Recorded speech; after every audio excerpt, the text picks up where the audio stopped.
പെരിയ ഇരട്ടക്കൊലപാതക കേസിൽ 10 പേരെ വെറുതെ വിട്ടതിന് എതിരെയുള്ള അപ്പീലിൽ CBI നിയമവിദഗ്ധരുമായി ചർച്ചകൾ ആരംഭിച്ചു. 24 പ്രതികളിൽ 10 പേരെയായിരുന്നു വിചാരണ കോടതിയായ CBI കോടതി വെറുതെ വിട്ടത്. വെള്ളിയാഴ്ച ശിക്ഷാവിധി പ്രഖ്യാപിച്ച ശേഷം ഹൈക്കോടതിയിൽ അപ്പീൽ നൽകും.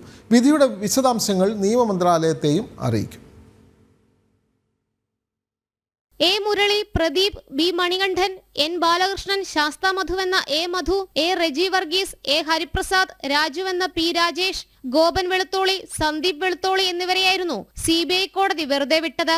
ഗൂഢാലോചനയും പോലീസ് കസ്റ്റഡിയിൽ നിന്നും പ്രതിയെ തട്ടിക്കൊണ്ടുപോകൽ തുടങ്ങിയ കുറ്റങ്ങൾ ചെയ്തവരാണ് പ്രതികളെന്നും ഇവരുടെ കുറ്റം തെളിയിക്കാൻ ആവശ്യമായ തെളിവുകൾ കണ്ടെത്തിയിരുന്നുവെന്നുമാണ് CBIയുടെ വാദം. കൊലപാതക കുറ്റമുള്ള 10 പ്രതികളടക്കം 14 പേരെ കുറ്റക്കാരാണെന്ന് കണ്ടെത്തിയ കോടതി ഇവർക്കുള്ള ശിക്ഷ വെള്ളിയാഴ്ച പ്രഖ്യാപിക്കും. ഇതിനുശേഷമാണ് അപ്പീൽ നൽകുക.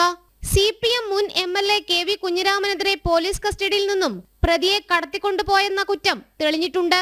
10 പ്രതികൾക്കെതിരെ കൊലക്കുറ്റം, ക്രിമിനൽ ഗൂഢാലോചന, കലാപം സൃഷ്ടിക്കൽ അടക്കമുള്ള കേസുകളുമുണ്ട്. ശിക്ഷാവിധിക്ക് ശേഷം വൈകാതെ അപ്പീൽ നൽകും. അന്വേഷണ സംഘം നിയമവിദഗ്ധരുമായി ചർച്ചകൾ നടത്തുന്നുണ്ട്.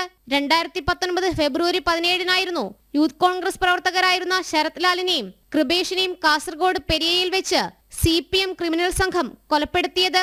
24 പ്രതികളിൽ 14 പേരും ശിക്ഷിക്കപ്പെട്ടത് CPM-നും പ്രതിഭാഗത്തിനും തിരിച്ചടിയായിരുന്നു.